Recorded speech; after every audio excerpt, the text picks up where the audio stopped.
지금 증시와 장기채 금리 그리고 연준의 발언들을 보면 우리에게 무엇을 말하고 있는지 그 신호를 정확히 읽을 필요가 있습니다.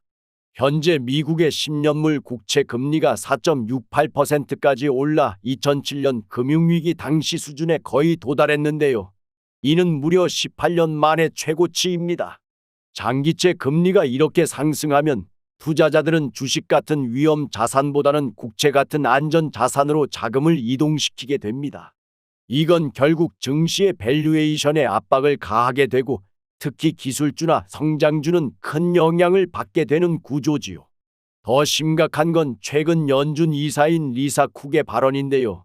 증시가 과대평가되어 있고 작은 충격에도 큰 하락이 올 수 있다는 경고를 직접적으로 내놓았습니다. 연준 관계자가 증시에 대해 이렇게 구체적으로 발언하는 경우는 거의 없다는 점에서 지금 시장은 단순한 조정이 아닌 방향 전환의 초입일 수도 있다는 신호로 해석할 수 있어요.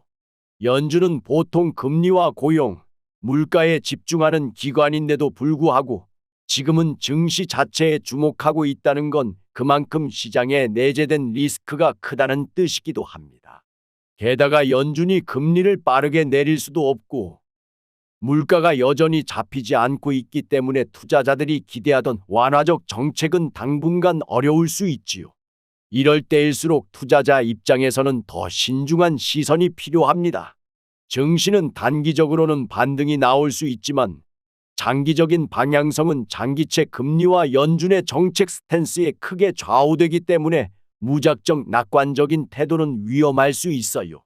한편 우리나라 금융위원회가 발표한 가상자산 관련 제도 변화는 또 다른 방향에서 시장에 중요한 영향을 줄 가능성이 있습니다. 특히 법인이 실명계좌를 발급받아 거래소를 이용할 수 있는 길이 열리게 되면 그동안 개인 위주였던 국내 가상자산 시장에 기관 자금이 본격적으로 유입될 수 있는 계기가 마련됩니다. 이건 비트코인 같은 주요 자산에는 상승 압력으로 작용할 수 있습니다. 큰 돈이 들어오면 시장의 신뢰도도 높아지고 가상자산이 단순한 투기에서 하나의 자산군으로 인정받는 흐름이 더 강해지기 때문이지요. 특히 한국은 글로벌 기준으로도 가상자산 거래량이 상위권에 속하는 국가이기 때문에 이러한 제도 변화는 해외 시장에도 간접적으로 영향을 미칠 가능성이 있습니다. 그러나 이 모든 것이 무조건 호재로만 작용하는 것은 아닙니다. 규제가 새롭게 정비되는 초기에는 기존에 루즈했던 분위기에서 벗어나면서 일부 코인들은 거래 중단이나 상장 폐지와 같은 변동성 요인을 마주할 수도 있습니다. 특히 밈코인 심사 강화나 불공정 거래 단속 같은 내용은 특정 투자자들에게는 단기 악재로 느껴질 수도 있고 시장 전체의 방향성이 흔들릴 가능성도 있습니다.